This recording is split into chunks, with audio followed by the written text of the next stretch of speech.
नमस्कार दोस्तों, कैसे हैं आप लोग। बिहार एएनएम भर्ती 2024 में जो है डीवी डॉक्यूमेंट वेरिफिकेशंस वाले ध्यान देंगे। जिनका डॉक्यूमेंट वेरिफिकेशन होना है यानी जिनका काउंसलिंग होना है वे लोग भी ध्यान देंगे, और जिनका रिजल्ट नहीं हो पाया है, जिनका काउंसलिंग जो है लिस्ट जो निकला है उसमें उनका नाम नहीं है, वे लोग भी देखेंगे।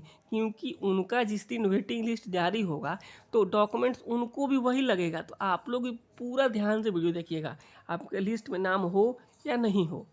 लिस्ट में नाम वाले तो विशेष कर देखेंगे क्योंकि उनको जल्दी जाना है।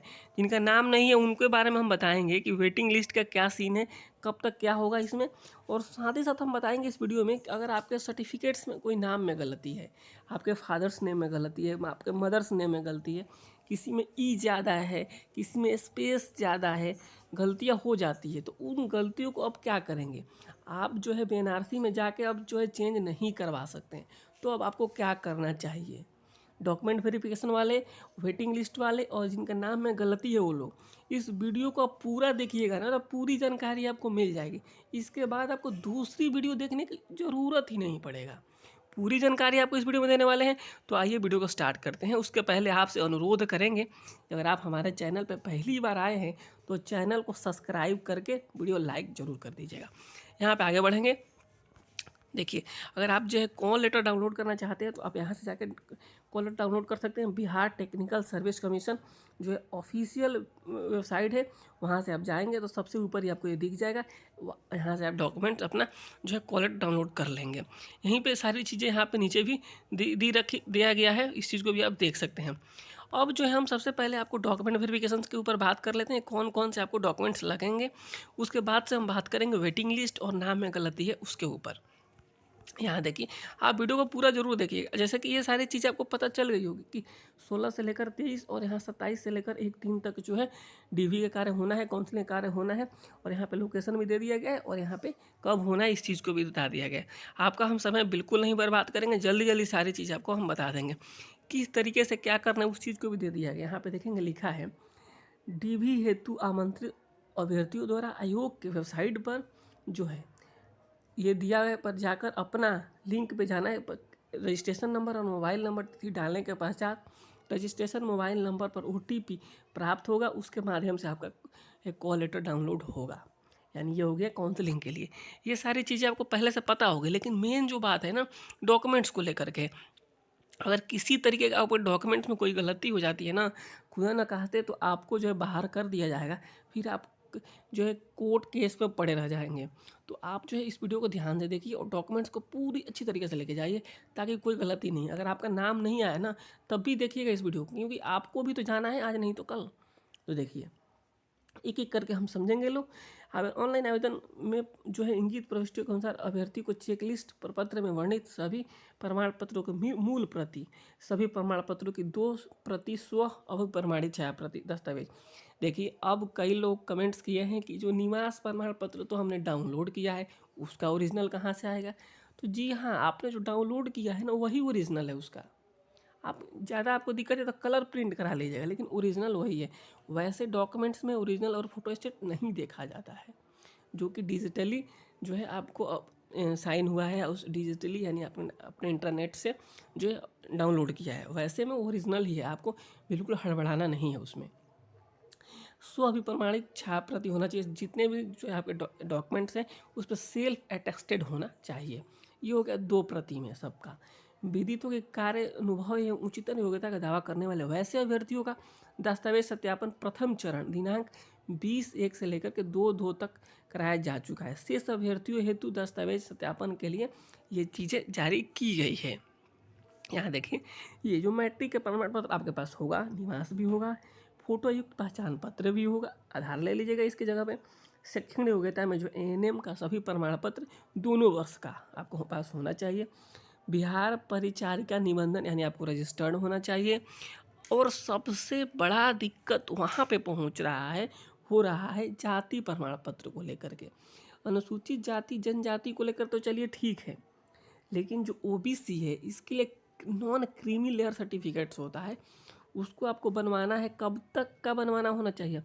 15/9/2022 तक। अगर आपने फॉर्म जो है बाद में जो डेट बढ़ा था 6/10/2023 तक फॉर्म अप्लाई किया है आपने, तो आपको 6/10/2023 तक का होना चाहिए। अन्यथा जो है आपको 15/9/2022 तक का सर्टिफिकेट्स होना चाहिए। अगर आपके पास फ्रेश सर्टिफिकेट है ना तो वो आपको रिजेक्ट कर दिया जाएगा। आपका जो सर्टिफिकेट्स है 15/9, अगर आपने इस बीस 15/9 के पहले किया था तो 15/9 तक का और जो अगर 6/10/2023 तक किया था तो इस तक का आपको सर्टिफिकेट्स चाहिए। और वो भी आपको बता दें, माता पिता के नाम वाला होना चाहिए। पति का, अगर आपका शादी हो गया है तो पति के नाम वाला सर्टिफिकेट नहीं चलेगा। इस चीज़ को आप स्पेशली ध्यान दीजिए। आगे हम बात करते हैं। कोई डाउट हो तो कमेंट कीजिए हमें। यहाँ पर देखिए, स्वतंत्रता सेनानी के आश्रित, अगर इस तरीके का जो है आपके पास सर्टिफिकेट्स आपने अप्लाई किया तो ये सारी चीज़ें होना चाहिए। ऑनलाइन फॉर्म की प्रति, यानी जो आपने फॉर्म ऑनलाइन किया था उसका प्रति होना चाहिए। ऑनलाइन फॉर्म में अपलोड किए गए फोटोग्राफ की 5 प्रति, यानी 5 का है ना, आप 6-7 ले लीजिएगा। ये हो गया, ये सारी चीज़ें आपके पास होना चाहिए। यदि अभ्यर्थी आरक्षित पद का दावा किया जाता था डीभी के समय अनुसूचित जाति जनजाति के मामले में अपना स्थायी अधिवास अंचल के राज्य सरकार द्वारा अधिसूचित सक्षम प्राधिकार द्वारा निर्गत जाति प्रमाण पत्र या फिर स्थायी निवास प्रमाण पत्र या मूल प्रति का सत्यापन कराना अनिवार्य होगा, अन्यथा अभ्यर्थी को आरक्षण का लाभ देना ही होगा। अगर आपने ओबीसी का सर्टिफिकेट्स लगा दिया, अगर आपके पास ओबीसी आप नहीं जमा कर रहे हैं तो आपको जनरल में काउंट किया जाएगा। तो ये सारी चीज़ें हो गई। अब देखिए, अब जो है इसमें बाकी जो चीज़ें हैं वो मैंने आपको बता दिया। किसी प्रकार के त्रुटि पाए जाने पर संबंधित आवेदक की अवैधता रद्द कर दी जा सकती है।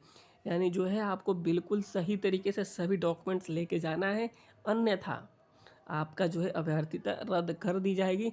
इसके बाद आप घूमते रह जाएंगे, कुछ नहीं होने वाला है।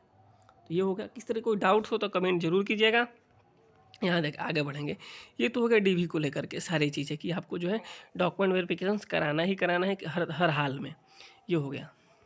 बाकी जो सूची दी गई उस सूची में अपना नाम देख लिया होगा। अब जो है सबसे बड़ा है वेटिंग लिस्ट को लेकर के, कि वेटिंग लिस्ट को लेकर क्या अपडेट है।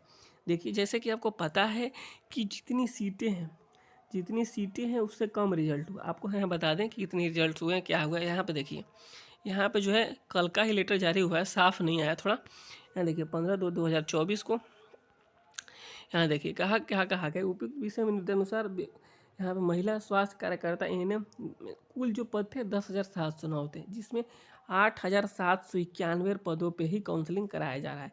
जिसमें लिखा गया है कि जनरल कैटेगरी के कितने लोग हैं, 3,891, ईडब्ल्यूएस के 1,444, अनुसूचित जाति के लिए 302, अनुसूचित जनजाति के लिए 24, अत्यंत पिछड़ा वर्ग के लिए 1148, पिछड़ा वर्ग के लिए 1952, दिव्यांग के लिए 30 और स्वतंत्रता सेनानी नती पोती पोतनी में के लिए 0 है।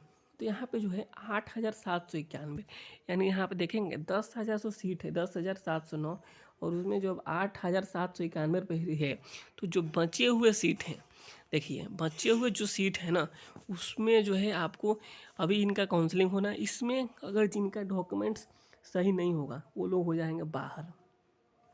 तो आप कुछ लोग तो होंगे ही बाहर, आप ये मान के चलिए। कुछ लोगों का कहीं और नौकरी हो गया होगा, फॉर्म अप्लाई किए थे।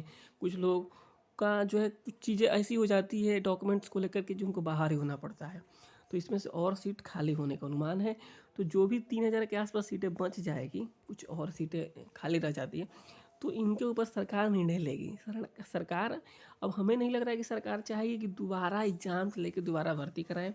मे भी वेटिंग लिस्ट जारी कर दे इसका। तो इसके लिए आपको इंतज़ार करना होगा और हमारे साथ बने रहना होगा, क्योंकि कुछ समय में अगर वेटिंग लिस्ट आता है, अगर आपको पता नहीं चलता है तो आप बाहर हो जाएंगे। तो आप चैनल को सब्सक्राइब करके रखिए। जैसे ही वेटिंग लिस्ट आता है ना, आपको उस समय आपको हम बता देंगे।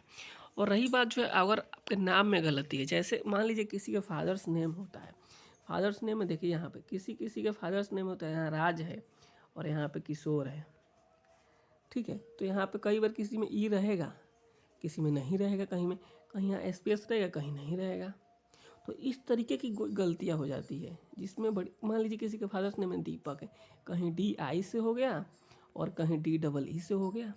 तो इसमें हम क्या करेंगे, बड़ी दिक्कत हो जाती है, क्योंकि हम डर जाते हैं कि क्या होगा अब। क्योंकि अब हमारे पास उतना समय है नहीं कि हम जाके सारी चीज़ें चेंज करवा सकें। हम इंतज़ार करते रह गए और समय आ गया डॉक्यूमेंट वेरिफिकेशंस का। इसका भी उपाय है। इसका उपाय ये है कि आप जो है कोर्ट से, अपने ज़िला कोर्ट से एक अफिडेविट बनवाइए। जैसे कि यहाँ अफिडेविट किस तरीके से बनता है, अगर मान लीजिए कि नाम में मिस्टेक है, मान लीजिए कि आपके फादर्स का नाम है, यहाँ देखिए एक और एग्जांपल देते हैं, कहीं रहता है प्रेम और यहाँ पे लिखा रहेगा कुमार, और यहाँ पे जो भी हो पंडित प्रसाद सिंह जो भी हो, तो कहीं कहीं कुमार नहीं रहता है, कहीं कहीं रहता है, तो ये भी समस्या हो जाती है। तो आपको ये करवाना है, आपको अफिडेविट बनाना है कि जैसे प्रेम कुमार पंडित और प्रेम पंडित, इस तरीके से आप बनाएंगे कि बोथ आर वन पर्सन। यहाँ लिखेंगे बोथ आर वन पर्सन, लिख के इस तरीके से जो है आप जाएंगे कोर्ट में, तो वहाँ पे वकील जो है नोटरी के थ्रू वो लोग बनवा देते हैं आपका एफिडेविट। आपको किसी तरह कोई हड़बड़ाने की ज़रूरत नहीं है। इस छोटी सी गलती के लिए आपकी नौकरी को कोई ख़त्म नहीं कर सकता है। बाकी कोई आपको डाउट्स हो रहा है तो आप हमें कमेंट कीजिएगा, आपको एक एक करके सारी जानकारी यहाँ पे दे दी जाएगी। मिलते हैं आपसे अगली वीडियो में, तब तक के लिए आप चैनल को सब्सक्राइब करके रखिए। नमस्कार, धन्यवाद।